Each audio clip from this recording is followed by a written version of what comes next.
Bertemu lagi dengan kami GRI TV. Pusat info kembali hadir di sela-sela aktivitas Anda yang akan memberikan berita-berita terbaru dan aktual hari ini. Pemirsa, Dewan Kehormatan Legislator Batubara pada tanggal 1 Agustus tahun 2023 kemarin sekira pukul 9 WIB waktu setempat dari mereka masing-masing fraksi menyampaikan pandangan umum terhadap pemerintah Kabupaten Batubara. Acara digelar di gedung aula kantor DPRD tepatnya di Jalan Perintis Kemerdekaan Kelurahan 50 pada hari Rabu tanggal 2 Agustus tahun 2023. Merilis beberapa pandangan umum yang disampaikan oleh beberapa fraksi. Pantauan media ini kalau fraksi Golkar cukup tegas dengan penuh pertanyaan juga kritikan terhadap Pemkab Batubara terutama terkait pengelola keuangan daerah. Hal ini disampaikan oleh Sekretaris Fraksi Golkar Rizky Aryeta saat penyampaian pandangan umum fraksi dikatakan Rizky terkait kekhawatirannya. Penganggaran TPP ASN sudah pasti melalui proses tahapannya pun cukup rumit. Melalui pertimbangan Menke dan mendapat persetujuan Mendagri dan masih dilaporkan melalui aplikasi. Nah ini yang membuat kekhawatiran Rizky. TPP dirancang KUAP pas PAPBD tahun anggaran 2023. Dengan proses yang panjang dan apa harus mengulang proses dari awal itu pun tetap harus mendapat persetujuan kementerian tegas Rizky. Walaupun itu Rizky bersama fraksi Golkar dan secara pribadi optimis memperjuangkan masalah TPP ASN.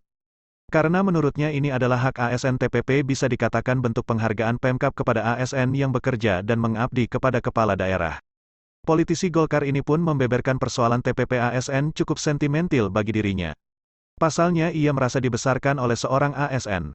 Maka dari itu Rizky paham seberapa besar perlunya TPP bagi seorang ASN bebernya. Ketika media menyoal penolakan fraksi Golkar menolak hal rencana pinjaman daerah kepada Bank Sumut kata Rizky. Kami fraksi Golkar tetap berpedoman dengan ketentuan dan perundang-undangan. Tupoksi dan fungsi DPR adalah pengawasan.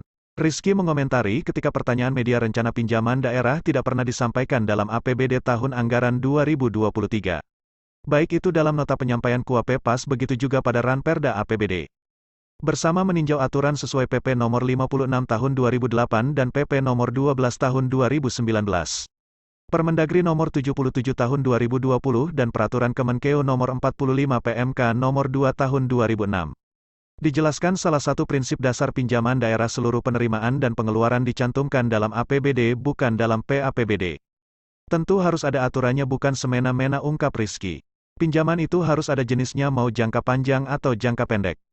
Kalau jenis pinjaman jangka pendek tidak memerlukan persetujuan DPRD. Beda pinjaman jenis jangka menengah atau panjang wajib persetujuan DPRD. Dalam KUAP PAS yang diajukan kemarin tidak ada keterangan jenis dan peruntukannya. Hal ini menjadi dasar fraksi Golkar menolak tegas Rizky. Mari belajar dari pengalaman sebelumnya untuk penganggaran yang bersifat krusial atau kontinu dan sebaiknya tidak dilakukan di PAPBD ini. Belajarlah dari pengalaman kejadian pembangunan kantor bupati yang sebelumnya kami tolak dengan sistem multi-years. Masih kata Rizky. Ada beberapa hal seperti pernyataan modal yang tidak biasa dianggarkan pada PAPBD begitu juga dengan pinjaman daerah. Amanah peraturan untuk persetujuan bersama dilaksanakan pada APBD. Apalagi kalau pinjaman di jangka panjang harus dipertimbangkan masa jabatan bupati yang hampir selesai harus ditinjau ulang kembali dasar hukumnya apakah diperbolehkan. Dan bukan juga kepala daerah yang masa bakti jabatannya hampir usai melakukan pinjaman ke bank. Tidak sampai di sini media ini terus mencecar kenapa harus memaksa kepala daerah untuk meminjam sementara masa baktinya akan berakhir. Dan kenapa bukan ke pemerintah pusat?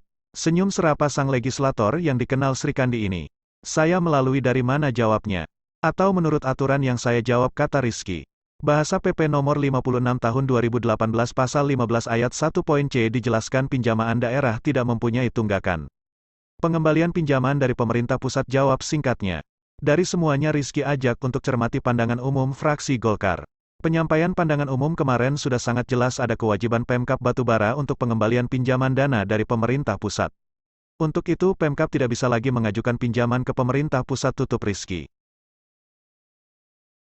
Umum ini menegaskan menolak memberikan persetujuan untuk pinjaman daerah kepada Bank Sumut dengan alasan sebagai berikut. 1. Pinjaman daerah akan membebani APBD kabupaten. Terlebih pinjaman daerah ini salah satu peruntukannya adalah pembayaran cicilan pokok hutang yang jatuh tempo. Dalam pandangan fraksi Partai Golkar, manajemen pengelolaan keuangan Pemkab sama sekali tidak sehat dan akan menyebabkan Kabupaten Batubara kolaps.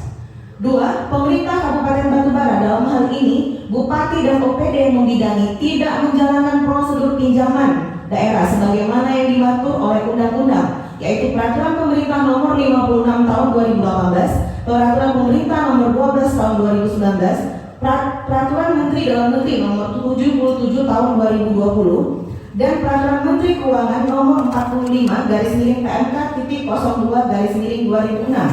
Dalam berbagai peraturan tersebut dijelaskan bahwa prinsip dasar pinjaman daerah salah satunya adalah seluruh penerimaan dan pengeluaran dalam rangka pinjaman daerah dicantumkan dalam APBD, bukan dalam PAPBD. 3. Fraksi Partai Golkar juga tidak melihat adanya keterangan rincian penerimaan dan pengeluaran rencana pinjaman daerah, penjelasan mengenai jangka waktu pinjaman daerah, penggunaan pinjaman daerah, dan prosedur persetujuan DPRD untuk pinjaman daerah. Perlu dipahami bersama, pinjaman daerah kepada lembaga keuangan bank memiliki beberapa persyaratan yang harus dipenuhi sesuai dengan Peraturan Pemerintah Nomor 56 Tahun 2018, dan pinjaman daerah kepada lembaga keuangan bank dengan jangka waktu menengah memerlukan persetujuan DPRD. Pembahasan persetujuan DPRD tersebut dilakukan bersama pada saat PPAS APBD, bukan pada PAPBD, serta dituangkan dalam bentuk tersendiri yang memuat mengenai besar pinjaman, jangka waktu pinjaman, dan prosedur pembayaran cicilan pokok serta bunga hutang pinjaman. Ketua Wakil Ketua Golkar akan menyoroti dua hal pada belanja daerah. 1. Belanja operasi dan belanja tidak terduga. Belanja operasi yang terdiri dari belanja pegawai, belanja barang dan jasa, belanja bunga dan belanja hibah menjadi perhatian bagi fraksi Partai Golkar, khususnya pada belanja tambahan penghasilan ASN sebesar Rp55.779.354. Fraksi Partai Golkar memahami dasar hukum penganggaran tambahan penghasilan ASN adalah Peraturan Pemerintah Nomor 12 Tahun 2019 Pasal 58, Permendagri Nomor 84 Tahun 2022, dan Permendagri Nomor 77 Tahun 2020.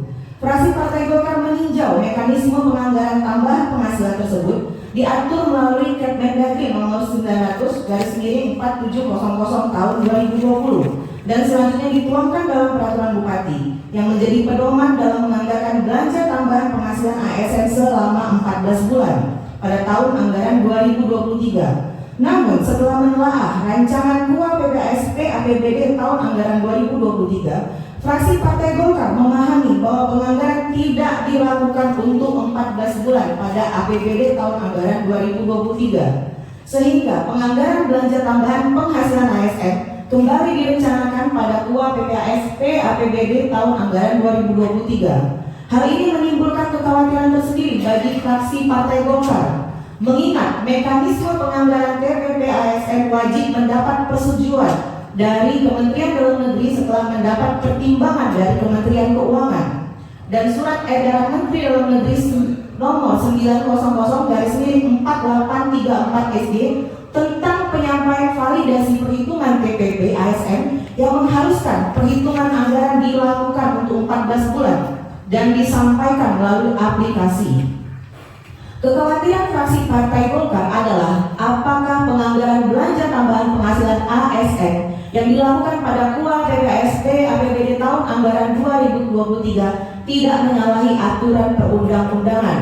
Apakah Pemkab Batubara dapat memperoleh validasi perhitungan TPP ASN serta persetujuan Menteri untuk penganggaran tersebut pada PAPBD tahun anggaran 2023. Namun, dalam pandangan umum ini, fraksi Partai Golkar menyatakan untuk berkomitmen memperjuangkan anggaran belanja tambahan penghasilan ASN sesuai dengan ketentuan aturan undang-undang. Bagi fraksi Partai Golkar, ASN merupakan aset pemerintah dan bagian dari masyarakat Kabupaten Batubara yang wajib diperjuangkan kesejahteraannya.